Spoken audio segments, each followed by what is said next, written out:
Pemirsa, sejumlah parpol dan tim ses dua paslon yakni 01 dan 03 sudah mendaftarkan gugatannya ke Mahkamah Konstitusi terkait dengan hasil Pileg dan Pilpres 2024. Kini nasib gugatan sengketa Pilpres dan Pileg 2024 berada di tangan 8 hakim konstitusi karena salah satu hakim MK yakni Anwar Usman dipastikan tidak akan ikut sidang PHPU karena masih terkena sanksi dari Majelis Kehormatan Mahkamah Konstitusi.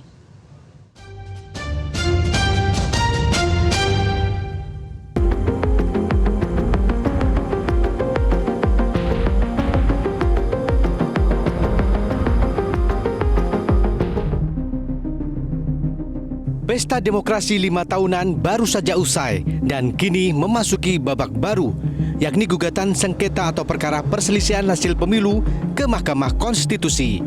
Sebagai garda terakhir pemutus keadilan, beban berat kini harus ditanggung Mahkamah Konstitusi untuk menyelesaikan perselisihan hasil pemilihan umum yang diajukan oleh sejumlah pihak yang tidak puas dengan hasil pemilu atau pihak yang merasa menjadi korban kecurangan dari pemilu 2024. Sesuai peraturan Mahkamah Konstitusi nomor 5 tahun 2023, MK hanya memiliki waktu 3 hari penerimaan gugatan sengketa PHPU pasca penetapan perolehan suara hasil pemilu 20 Maret lalu. Hingga Minggu dini hari atau pukul 00.48 waktu Indonesia Barat, Mahkamah Konstitusi menerima permohonan PHPU yang terdiri dari 144 permohonan PHPU anggota DPR, DPRD Provinsi, DPRD Kabupaten Kota, 8 PHPU DPD, serta 2 permohonan PHPU Presiden dan Wakil Presiden. Tim Hukum Nasional Paslon nomor urut 1 Anies Baswedan Mohaimin Iskandar menjadi pihak yang pertama kali mendaftarkan gugatan hasil Pilpres ke MK, yakni sehari pasca penetapan resmi dari KPU. Dalam gugatannya, tim hukum Timnas Amin menilai paslon nomor urut 2 Prabowo Gibran tidak layak mengikuti pemilu 2024 karena KPU dianggap belum mengubah peraturan yang menyatakan pencalonan paslon Prabowo Gibran, terutama Gibran Raka Buming Raka sebagai cawapres. Dalam permohonannya, pasangan Amin ingin pemungutan suara ulang tanpa keterlibatan Gibran Raka Buming Raka. Tim hukum Amin juga mengajukan gugatan terkait dugaan penyelewengan bansos yang diberikan di masa kampanye Pilpres atau di luar waktu yang benar sesuai aturan. Dalam permohonan ini, banyak hal yang kami sampaikan di permohonan ini. Tentunya dalam fakta-fakta yang kami sampaikan, kami lampirkan juga dukungan bukti-bukti di lapangan. Nah, untuk lebih detailnya, kawan-kawan, nanti bukti-bukti itu akan kita lihat di proses persidangan. Ini adalah amanah kami, amanah dari rakyat Indonesia.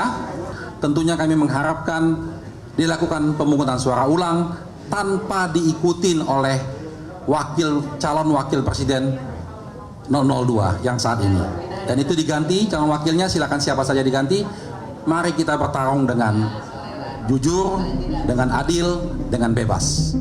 Sementara itu, tim hukum Ganjar Pranowo dan Mahfud MD mendaftarkan permohonan pada hari Sabtu 23 Maret 2024. Tim Ganjar Mahfud meminta Mahkamah Konstitusi mendiskualifikasi pasangan Prabowo Gibran lantaran keikutsertaan Prabowo Gibran dalam Pilpres 2024 dinilai telah melanggar ketentuan hukum dan etika yang ada. TPN Ganjar Mahfud juga melayangkan gugatan terkait dugaan kecurangan proses Pilpres 2024, terutama penggunaan sistem informasi rekapitulasi atau Sirekap. Nah, saudara-saudara, permohonan kami cukup tebal, itu 151 halaman.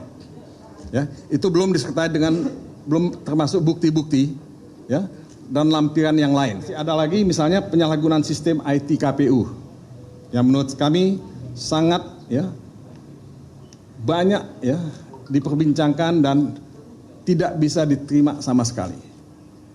Sirekap adalah salah satu contoh, dan kami sudah bertemu dengan banyak pihak yang mengatakan banyak sekali masalah dengan Sirekap, ya, dan penggelembungan suara itu bisa terjadi di sana. Selain gugatan Pilpres dari dua kubu yakni Paslon 01 dan Paslon 03, Mahkamah Konstitusi juga menerima gugatan PHPU dari beberapa partai seperti Partai Persatuan Pembangunan, Partai Demokrat, Partai Solidaritas Indonesia, Partai Demokrasi Indonesia Perjuangan, Partai Amanat Nasional, Partai Nasdem, Partai Garuda, Perindo, dan yang terakhir dari Partai Hanura.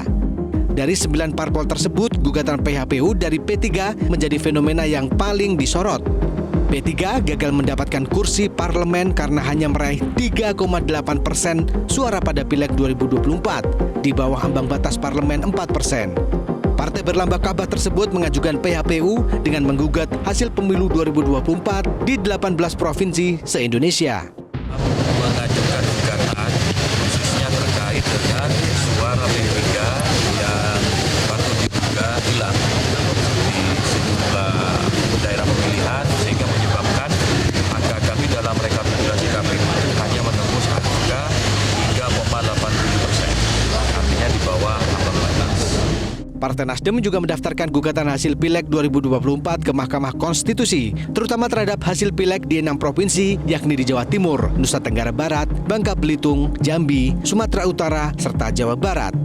Alasan gugatan bervariasi, diantaranya yakni dugaan adanya penggelembungan suara, money politik, kecurangan yang sudah sistematis, terstruktur, dan masif. Tentunya variasinya banyak ya, kayak seperti ada dari NTB juga melakukan penggelembungan suara dari partai lain yang mengakibatkan kami tidak mendapatkan kursi, terus ada juga money politik ya kan, yang tidak ditindaklanjuti, rekom dari Bawaslu seperti itu. Jadi variasinya di tiap-tiap daerah itu berbeda-berbeda. Tidak hanya gugatan dari partai dan calegnya, gugatan PHPU juga dilakukan oleh sejumlah calon anggota DPD RI. Kini nasib gugatan sengketa Pilpres dan Pileg yang diajukan oleh tim ses, parpol, dan perseorangan berada di tangan 9 hakim Mahkamah Konstitusi. MK sendiri hingga kini belum menetapkan komposisi panel untuk sengketa PHPU Pileg, sementara untuk PHPU Pilpres, MK memastikan akan menggunakan sistem pleno. Kalau Pilpres pleno terus, ya. Pileg panel. Kan kita punya 9 hakim, nanti bisa menjadi dibagi 3 panel. Kalau yang memimpin itu sudah diputuskan ya? Kemarin sudah dijelaskan sama teman-teman media yang Prof. Saldi, saya, Pak Prof. Arif. Iya, nanti tentunya kan akan dirapatkan hakim dikaitkan dengan putusan MK juga. Jadi sikap pastinya nanti menjelang persidangan. Mahkamah Konstitusi memastikan seluruh hakim MK kecuali Anwar Usman yang terkena sanksi tidak akan ikut dalam sengketa pemilu. Hal ini berdasarkan putusan Majelis Kehormatan Mahkamah Konstitusi nomor 2 tahun 2023.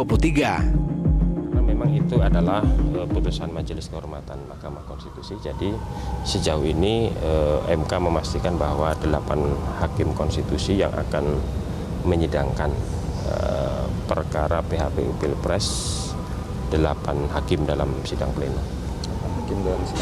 Ya.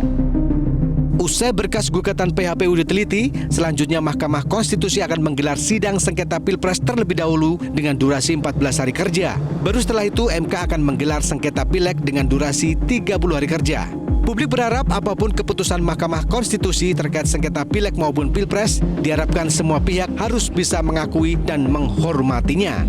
Dengan demikian, legitimasi hasil Pesta Demokrasi 2024 tidak diragukan lagi. Dari Jakarta, Tim Liputan Metro TV.